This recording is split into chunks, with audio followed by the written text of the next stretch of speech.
Hey everyone, कैसे हो आप सब? I hope you are fine. I Shanu, your PCT biology teacher, going to start class 11th NCERT syllabus also. So students, this is your lecture 1 and in this lecture I will start with your unit 5 which is about human physiology. तो human physiology के अंदर हमारा सबसे पहला जो chapter है, chapter number 14 breathing and exchange of gases. So सबसे पहला इसके अंदर जो टॉपिक रहता है वो है हमारा ह्यूमन रेस्पिरेटरी सिस्टम. देखिए ह्यूमन रेस्पिरेटरी सिस्टम क्या होता है, उससे पहले हमें रेस्पिरेशन का पता होना जरूरी है कि व्हाट इज रेस्पिरेशन. देखिए रेस्पिरेशन क्या होता है, अगर हम बात करें हम ह्यूमन बींग्स की, तो we human beings during respiration क्या करते हैं. We human beings during respiration क्या करते हैं, O2 को तो इनहेल करते हैं और CO2 को एक्सहेल करते हैं. क्या बताया मैंने कि we human being during respiration क्या करते हैं, O2 को तो इनहेल करते हैं एंड CO2 को एक्सहेल करते हैं. तो जब हम O2 को इनहेल कर रहे हैं और CO2 को एक्सहेल कर रहे हैं तो this particular process is known as respiration. This particular process is known as respiration. On the other hand, if we talk about plants, अगर हम बात करें plants की, तो plants के केस में क्या होता है, इनका अपोजिट. वो क्या करते हैं, CO2 को तो इनहेल करते हैं और O2 को एक्सहेल करते हैं. और प्लांट के केस में ये O2 और CO2 का इनहेलेशन और एक्सहेलेशन जो है वो किसके थ्रू होता है, through the small pores which are located on the lower surface of the leaves. Lower surface of the leaves. और इन स्मॉल पोर्स को क्या कहा जाता है, स्टोमेटा. इन स्मॉल पोर्स को क्या कहा जाता है, स्टोमेटा. फॉर एग्जांपल जैसे कि ये हो गया लीव, और ये जो स्टोमेटा होते हैं ना, कहाँ लोकेटेड होते हैं प्लांट की लीव्स के. जैसे फॉर एग्जांपल कंसीडर करिए मेरा हाथ जो है वो है लीव, तो प्लांट ये हो गया लीव का अपर सरफेस और ये हो गया लोअर सरफेस. तो एक प्लांट की लीव का जो अपर सरफेस होता है ना वो तो कैसा होता है, स्मूथ, और जो लोअर सरफेस होता है वो कैसा होता है, रफ. तो प्लांट की लीव का जो लोअर सरफेस होता है ना, उस लोअर सरफेस पे ऐसे स्मॉल पोर्स प्रेजेंट होते हैं और इन स्मॉल पोर्स को क्या कहा जाता है, स्टोमेटा. और इन्हीं पोर्स के थ्रू प्लांट के केस में क्या होता है, CO2 तो अंदर एंटर करती है और O2 जो है वो क्या करती है, एग्जिट करती है. सिमिलरली अगर हम बात करें हम ह्यूमन बींग्स की, तो हम ह्यूमन बींग्स के पास भी क्या होते हैं, इस O2 और CO2 को इनहेल और एक्सहेल करने के लिए स्मॉल पोर्स लोकेटेड होते हैं. और ये स्मॉल पोर्स कहाँ होते हैं, हमारे फेस के एक्सटर्नल सरफेस पे. और इन स्मॉल पोर्स को क्या कहा जाता है, नोस्ट्रिल्स. इन स्मॉल पोर्स को क्या कहा जाता है, जिस तरीके से प्लांट के केस में इन स्मॉल पोर्स को क्या कहा जाता है, स्टोमेटा. सिमिलरली अगर हम बात करें हम ह्यूमन बींग्स की, तो हम ह्यूमन बींग्स में भी इस O2 को इनहेल करने के लिए एंड CO2 को एक्सहेल करने के लिए क्या प्रेजेंट होते हैं, स्मॉल पोर्स. जैसे कि वो स्मॉल पोर तो कहाँ थे, प्लांट की लीव्स के लोअर सरफेस पे. सिमिलरली अगर हम बात करें हम ह्यूमन बींग्स की, तो हम ह्यूमन बींग्स के भी पास हमारे फेस के एक्सटर्नल सरफेस पे स्मॉल पोर्स लोकेटेड होती हैं. इन स्मॉल पोर्स को क्या कहा जाता है, नोस्ट्रिल्स. क्लियर है. अब ये तो चलो ठीक है कि हम ह्यूमन बींग्स क्या लेते हैं, O2 लेते हैं और वो O2 हमारी बॉडी में इन नोस्ट्रिल्स के थ्रू एंटर करती है. अब बात ये आती है कि ये O2 हम लेते कहाँ से, तो ये O2 हमें मिलती कहाँ से है, we human beings during respiration जिस O2 को इनहेल करते हैं वो O2 हम कहाँ से लेते हैं, एनवायरमेंट से. कहाँ से लेंगे हम, एनवायरमेंट से. तो हमने क्या किया, एनवायरमेंट से O2 लिया और वो O2 सबसे पहले कहाँ एंटर किया, इन स्मॉल पोर्स में, जिनको हम क्या बोल रहे हैं, नोस्ट्रिल्स. नोस्ट्रिल्स के जस्ट बाद जो O2 होती है ना, ये कहाँ एंटर करती है, हमारी नेजल कैविटी में. जैसे कि ये हमारा नोज हो गया, नोज के इन पोर्स को तो क्या बोलेंगे, नोस्ट्रिल. नोस्ट्रिल्स के जस्ट बाद जो O2 होता है ना, ये कहाँ एंटर करता है, इस कैविटी के अंदर, और इस कैविटी को क्या बोला जाता है, नेजल कैविटी. यानी कि फ्रॉम द एनवायरमेंट O2 जो है सबसे पहले कहाँ एंटर किया, नोस्ट्रिल्स के थ्रू होता हुआ नेजल कैविटी के अंदर एंटर करता है. कहाँ एंटर करता है? Nasal cavity. और नेजल कैविटी के जस्ट बाद ये O2 कहाँ एंटर करती है? हमारे फेरिक्स में। कहाँ एंटर करती है? फेरिक्स में। फेरिक्स क्या होता है भाई? अगर हम बात करें फेरिक्स की, तो फेरिक्स क्या होता है? फेरिक्स को कॉमन लैंग्वेज की अगर हम बात करें तो इसको थ्रोट कहा जाता है।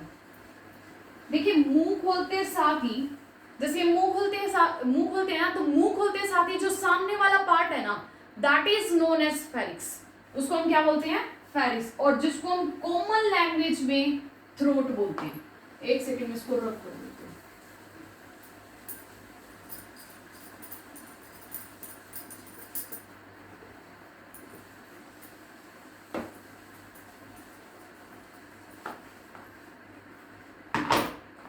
देखिए सबसे पहले हमने क्या किया? एनवायरमेंट से O2 लिया। ये O2 नोस्ट्रिल से होता हुआ कहाँ एंटर किया? नेजल कैविटी में। और नेजल कैविटी इन टर्न फिर फर्दर किसके अंदर ओपन होती है? फेरिक्स में। अब फेरिक्स क्या होता है? अगर हम बात करें स्ट्रक्चर की, तो ये एक स्मॉल ट्यूब लाइक स्ट्रक्चर होता है। फेरिक्स क्या होता है? फेरिक्स जिसको हम कॉमन लैंग्वेज में क्या बोलते हैं? थ्रोट। क्या बोलते हैं? थ्रोट। एक्चुअल में ये होता क्या है? ये एक स्मॉल ट्यूब लाइक स्ट्रक्चर होता है। Small tube like structure. क्या होता है? Small tube like structure. अब फेरिक्स होता क्या? मैंने क्या बताया कि मुंह खोलते साथ ही जो सामने वाला पार्ट है that is known as ferric. अब हम मुंह खोल रहे हैं तो यहां से हम क्या डाल रहे हैं? अंदर खाना। और यहां से क्या डाल रही है? O2। सो इस तरीके से फेरिक्स जो है ये क्या होता है? It is a common passage. It is a common passage both for the food and air। यानी कि फेरिक्स एक ऐसा कॉमन ट्यूब होता है जहां से एयर भी एंटर करेगी और फूड भी एंटर करेगी। क्लियर है? फेरिक्स क्या होता है? Small tube like structure. Common language में इसको क्या बोलते हैं? थ्रोट। और ये एक ऐसा कॉमन ट्यूब होता है जहां एयर भी एंटर करती है और फूड भी एंटर करता है। क्लियर? अभी तक मैंने बताया कि we human being during respiration O2 को क्या करते हैं? इनहेल करते हैं। और ये O2 हमारी बॉडी में कहां से एंटर करती है? नोस्ट्रिल से होते हैं। लेते तो हम इसको कहां से? एनवायरमेंट से। और ये हमारी बॉडी में कहां से एंटर करती है? Through the small pores which are located on the external surface of our face, जैसे कि जिसको हम क्या बोलेंगे? Nostril. And through the nostril से होते हुए कहाँ एंटर करेगी? नेजल कैविटी में। और नेजल कैविटी इन टर्न फिर फर्दर किसके अंदर ओपन होती है? फेरिक्स में, जो कि क्या होता है? एक स्मॉल ट्यूब लाइक स्ट्रक्चर। फेरिक्स के जस्ट बाद क्या होता है? लैरिक्स। देखिए जो O2 हम एनवायरमेंट से ले रहे थे, नोस्ट्रिल से होते हुए कहाँ गई? नेजल कैविटी में। नेजल कैविटी से कहाँ गई? फेरिक्स में। फेरिक्स के जस्ट बाद क्या आता है? लैरिक्स। जैसे कि ये लैरिक्स। जैसे हम फेरिक्स को कॉमन लैंग्वेज में क्या बोलते हैं? थ्रोट। सिमिलरली अगर हम बात करें लैरिक्स की, तो लैरिक्स को कॉमन लैंग्वेज में क्या बोला जाता है? Voice box. क्या बोला जाता है इसको? Voice box. क्लियर है? ये भी लाइक फेरिक्स क्या होता है? Small tube like structure. Small tube like structure. लेकिन अगर हम फेरिक्स की बात करें, अगर आप इन दोनों ट्यूब को ध्यान से देखो, तो है तो ये भी ट्यूब लाइक स्ट्रक्चर है, ये भी ट्यूब लाइक स्ट्रक्चर, लेकिन ये इसके कंपैरिजन में, यानी कि लैरिक्स ये इसके कंपैरिजन में थोड़ा सा वाइडर है। जैसे ये तो नैरो है और ये क्या है? वाइडर। तो दिस इज है तो स्मॉल ट्यूब लाइक स्ट्रक्चर, लेकिन ये नैरो है, स्मॉल नैरो ट्यूब लाइक। और ये है small wider tube like structure. Clear है? अब जैसे कि ये तो क्या है? It is a common passage both for the food and air. Larynx क्या काम करता है? देखो जब आप यहाँ पर हाथ, जैसे ये हो गया फेरिक्स और ये क्या हो गया? लैरिक्स। जब भी हम यहाँ हाथ रखते हैं और कुछ भी बोल करके देखते हैं ना, तो हमें वहां क्या फील होती है? वाइब्रेशन। जैसे आप अपना हाथ यहाँ रखो और अपना ही नाम बोल करके देखो, तो जैसे ही आप अपना नाम बोलोगे इधर हाथ रख करके, तो आपको वाइब्रेशन फील होगी। तो वो वाइब्रेशन किसकी वजह से होती है? वो वाइब्रेशन लैरिक्स की वजह से होती है। तो लैरिक्स क्या होता है? It makes us possible it makes us possible to produce sound. Clear है? लैरिक्स क्या करता है? It makes us possible to produce sound.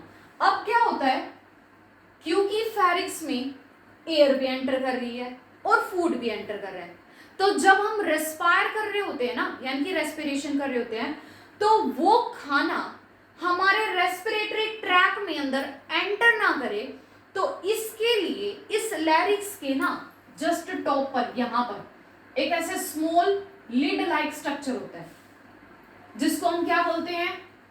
Epiglottis. क्या बोलते हैं? एपिग्लोटिस। और ये एपिग्लोटिस क्या काम करता है? जैसे इस फेरिक्स के अंदर फूड एंटर करेगा ना, तो ये क्या करता है? एपिग्लोटिस रेस्पिरेटरी ट्रैक के पैसेज को क्लोज कर देता है, बंद कर देता है, सो दैट ताकि वो खाना जो है हमारे रेस्पिरेटरी ट्रैक के अंदर ड्यूरिंग रेस्पिरेशन एंटर ना कर जाए। क्लियर है? क्या बताया मैंने कि लैरिक्स जो है इसके टॉप पर एक स्मॉल लिड लाइक स्ट्रक्चर होता है। क्या होता है? Small lid like structure. और इस स्मॉल लिड लाइक स्ट्रक्चर को हम क्या बोलते हैं? एपिग्लोटिस। और ये एपिग्लोटिस क्या करता है? जैसे ही फेरिक्स में, क्योंकि वो कॉमन पैसेज है, उसमें एयर भी एंटर कर रहा है, साथ ही साथ फूड भी एंटर कर रहा है, तो जो वो फूड हमारे रेस्पिरेटरी ट्रैक में एंटर ना कर जाए, तो उसके लिए ये लैरिक्स के ऊपर क्या प्रेजेंट होता है? एपिग्लोटिस। जैसे कि बोतल के ऊपर ढक्कन होता है ना, ठीक वैसे ही ये उस ढक्कन जैसा ही काम करता है। जैसे ही ऊपर वाले ट्यूब में खाना आया, तो वो ढक्कन को ना ऐसे क्लोज कर देगा, यानी कि एपिग्लोटिस जो है ना, ऐसे बोतल के ऊपर एक ढक्कन होता है, ठीक वैसे ही रेस्पिरेटरी ट्रैक पे एपिग्लोटिस भी उस ढक्कन का ही काम करता है। ये क्या करता है? जैसे ही फेरिक्स में खाना एंटर हुआ, तो ये रेस्पिरेटरी ट्रैक के पैसेज को क्लोज कर देता है, बंद कर देता है। क्लियर है? अब लैरिक्स के जस्ट बाद क्या आता है? ट्रैकिया। लैरिक्स के जस्ट बाद क्या आता है? ट्रैकिया। अब ट्रैकिया क्या होता है? लाइक फेरिक्स एंड लाइक लैरिक्स, ये भी क्या होता है? ट्यूब लाइक स्ट्रक्चर होता है, ट्यूब लाइक स्ट्रक्चर। लेकिन इन दोनों के कंपैरेटिवली अगर हम बात करें, तो ये कैसा है? ये एक लॉन्ग ट्यूब लाइक स्ट्रक्चर होता है। ये क्या होता है? एक लॉन्ग ट्यूब लाइक स्ट्रक्चर। जैसे हम फेरिक्स को कॉमन लैंग्वेज में क्या बोल रहे हैं? थ्रोट। और लैरिक्स को कॉमन लैंग्वेज में क्या बोल रहे हैं? Voice box. सिमिलरली अगर हम बात करें ट्रैकिया की, तो ट्रैकिया जो है इसको हम कॉमन लैंग्वेज में क्या बोलेंगे? Wind pipe. क्या बोलेंगे? Wind pipe. और ये इसको हम विंड पाइप क्यों बोलते हैं? क्योंकि इसमें सिर्फ और सिर्फ एयर का ही इन होगा और एयर का ही आउट होगा, यानी कि O2 एंटर करेगी और CO2 जो है उसके थ्रू एग्जिट करेगी। क्लियर है? तो इस वजह से, यानी कि इसमें से सिर्फ और सिर्फ एयर का ही पैसेज होगा, इन और आउट होगा। तो ट्रैकिया जो है, इसलिए इसको हम कॉमन लैंग्वेज में क्या बोल देते हैं? Wind pipe. और ये जो ट्रैकिया जो है, ये इन टर्म सराउंडेड होता है by the rings of cartilages. क्या बताया मैंने कि ये जो ट्रैकिया है, ये इन टर्म सराउंडेड होता है किससे? By the rings of cartilages. और इन कार्टिलेजेस के रिंग्स का काम क्या होता है? ये कार्टिलेजेस की रिंग्स जो हैं, ये क्या करती हैं? ये जो हमारा ट्रैकिया होता है ना, ट्रैकिया, इन ट्रैकिया की ये जो वॉल है, इन ट्रैकिया की वॉल को एक दूसरे से अपार्ट रखने का काम करता है, यानी कि दूर दूर रखने का काम करता है। क्यों? सो दैट ताकि ये हमारा ट्रैकिया जो है वो कोलैप्स ना हो जाए। अगर ये कोलैप्स हो गया, तो वो जो पैसेज था ना एयर और आउट का, इन और आउट, जो एयर अंदर आ रही थी और CO2 जो वो एग्जिट कर रही थी, वो जो है रेस्पिरेशन स्टॉप हो जाएगी।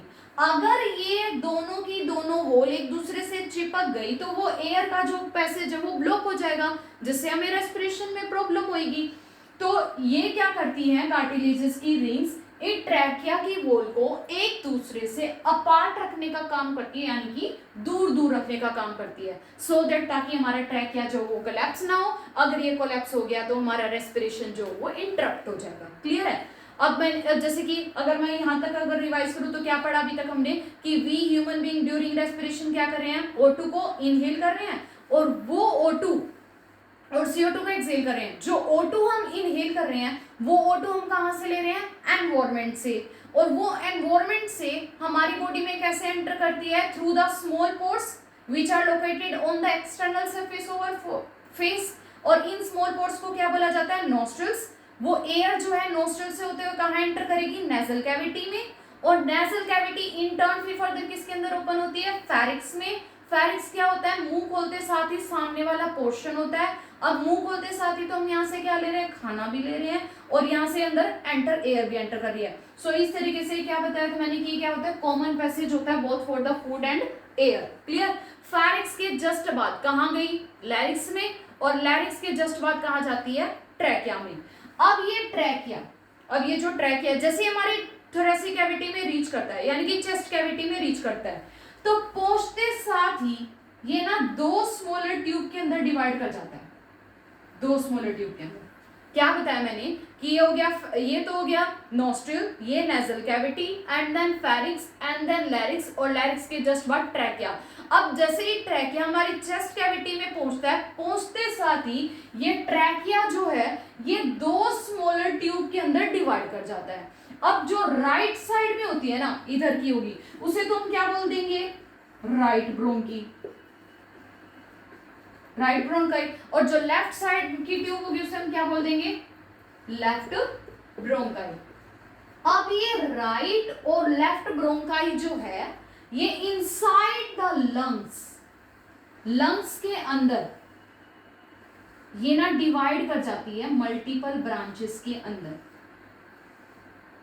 अब जैसे ये लंग्स के अंदर डिवाइड कर एंटर करती है ना, सॉरी, एंटर करते साथ ही ऐसे मल्टीपल ब्रांचेस के अंदर डिवाइड कर जाती है, ठीक है। और इन मल्टीपल ब्रांचेस को फिर फर्दर क्या कहा जाता है, ब्रोंकियोल्स। इनको क्या कहा जाता है, bronchioles. And at the end of each bronchioles there is a small balloon like structure, और इस स्मॉल बलून लाइक स्ट्रक्चर को क्या कहा जाता है, एल्वियोलाई। क्या बोला जाता है इसको, एल्वियोलाई। और एल्वियोलाई क्या होती हैं, these are the primary site where does the actual exchange of gases take place. Alveoli जो है हमारी बॉडी में वो प्राइमरी साइट होती है जहां से गैसेस का एक्चुअल एक्सचेंज होता है, जो कि मैं आगे फर्दर वीडियोस में आपको एक्सप्लेन करूंगी डिटेल में, ठीक। अब क्या होता है, सिमिलरली जिस तरीके से जो ये ब्रोंकी थी inside the lungs multiple branches में डिवाइड कर गई, similarly on the other hand ऐसा ही इधर होगा कि यहाँ पर भी जो ब्रोंकी है वो अंदर अंदर जाते साथ ही लंग्स के मल्टीपल ब्रांचेस के अंदर डिवाइड कर जाती है, और इन मल्टीपल ब्रांचेस को क्या कहा जाता है, ब्रोंकियोल्स। इनको क्या कहा जाएगा, bronchioles. And at the end of each bronchiole there is a small balloon like structure which is known as alveoli, जिसको हम क्या बोलेंगे, alveoli। अब जो लंग राइट साइड में है ना उसको हम क्या बोल देंगे, राइट लंग। इसको हम क्या बोल देंगे, राइट लंग। और इस जो लेफ्ट साइड में उसे हम क्या बोल देंगे, लेफ्ट लंग। क्लियर। जो राइट लंग होता है ना वो हमारे लेफ्ट लंग के कंपैरेटिवली साइज में थोड़ा बड़ा होता है। क्यों, क्योंकि इसके अंदर टोटल 3 लोब्स होते हैं, जैसे कि 1, 2 एंड 3, ये 3 लोब से मिलकर के बना होता है। और रही बात लेफ्ट लंग की तो ये सिर्फ 2 लोब से मिलकर के बना होता है, 1 एंड 2। क्लियर है। क्या बताया मैंने कि लंग जो है, जो राइट साइड में लंग होगा उसे हम क्या बोल देंगे, राइट लंग। हमारी बॉडी में लंग जो पैर में होते हैं, जो राइट साइड में होगा उसे हम क्या बोल देंगे, राइट लंग। और जो लेफ्ट साइड में होगा उसे हम क्या बोल देंगे, लेफ्ट लंग। अब ये राइट लंग जो होता है वो लेफ्ट लंग के कंपैरेटिवली साइज में थोड़ा क्या होता है, बड़ा। क्यों, क्योंकि ये टोटल 3 लोब से मिलकर के बना होता है, और जो लेफ्ट लंग है वो सिर्फ और सिर्फ 2 लोब से मिलकर के बना होता है। क्लियर। ये राइट और लेफ्ट लंग जो होते हैं ना ये हमारी बॉडी में इन टर्न सराउंडेड होते हैं 12 पेयर ऑफ रिब्स से। एक सेकंड इसको रख कर देती हूँ। देखिए जो राइट और लेफ्ट लंग जो होता है ना ये हमारी बॉडी में ना 12 पेयर ऑफ रिब्स से सराउंडेड होते हैं, जिनमें से जो फर्स्ट 7 12 पेयर, यानी कि टोटल कितने होंगे अगर नंबर की बात करें तो 24, और पेयर में कितने 12। जो फर्स्ट 7 होती है ना रिब्स, उनको तो हम क्या बोल देंगे, ट्रू रिब्स, ट्रू रिब्स, ठीक है। और जो 8 9 और 10 होती है ना, 8 9 और 10, उनको हम क्या बोलेंगे, फॉल्स रिब्स।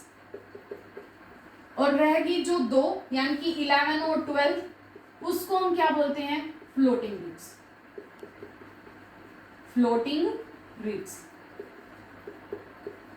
चलो समझते हैं कैसे। देखो हमारे जो लंग्स होते हैं ना, इधर यहां पर एक बोन होती है जिसका नाम होता है स्टर्नम, ठीक, क्या होता है, स्टर्नम,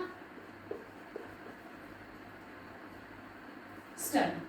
अब इन रिब्स को देखो, जब भी ये यहां हम जब हाथ रख रहे हैं तो हमें क्या फील हो रही है, जो बोन्स फील हो रही है, इनको हम क्या बोलते हैं, रिब्स। तो अब इनमें से ना जो फर्स्ट 7 है उसको क्या बोला गया है, ट्रू। ट्रू क्यों बोला गया है, क्योंकि ये जो ribs, in 12 pair of ribs में से जो रिब्स इस स्टर्नम से डायरेक्टली अटैच्ड होंगी ना, डायरेक्टली, जैसे कि 1 2 3 4 5 6 एंड 7, जो इस स्टर्नम से डायरेक्टली अटैच करती है ना, उनको तो क्या बोला जाता है, ट्रू रिब्स। और 8 9 10 को फॉल्स रिब्स क्यों बोला गया है, क्योंकि देखो ये क्या होती है, इन रिब्स को देखो, टोटल पेयर ऑफ रिब्स कितनी थी, 12, 12 में से 7 को तो क्या कहा गया, ट्रू। ट्रू क्यों बोला गया इनको, क्योंकि ये स्टर्नम से डायरेक्टली अटैच्ड होती है। और इन 8 9 और 10 इनको फॉल्स रिब्स इसलिए कहा गया है क्योंकि ये 8 9 और 10 पहले तो इंटर्न एक दूसरे से कनेक्ट करेंगी और फिर इनडायरेक्टली एक तरीके से इस स्टर्नम से क्या करती है, अटैच्ड, यानी कि 8 9 10 ये कलेक्टिवली जाकर के, जैसे कि 8 9 10 पहले एक दूसरे से ज्वाइन हो रखी है, फिर एक साथ ही किससे ज्वाइन करती है, स्टर्नम से। तो इस वजह से ये क्या कहलाई जाती हैं, फॉल्स रिब्स। और 11 और 12 जो है वो इस स्टर्नम से ना ही तो डायरेक्टली और ना ही इनडायरेक्टली अटैच्ड होती, ये यहाँ पर ऐसे फ्लोट कर रही होती है। और जो कि क्या इस, क्योंकि ये स्टर्नम से ना ही डायरेक्टली और ना ही इनडायरेक्टली अटैच्ड है, तो इस 11 और 12 रिब्स को क्या बोला जाता है, फ्लोटिंग रिब्स, जो कि क्या कॉन्स्टिट्यूट करती है, डायफ्राम। तो आज हम इस वीडियो में इतना ही रखते हैं। अगर आपको ये वीडियो पसंद आया हो तो प्लीज़ वीडियो को लाइक कीजिएगा, शेयर कीजिएगा एंड सब्सक्राइब कीजिएगा। Thank you.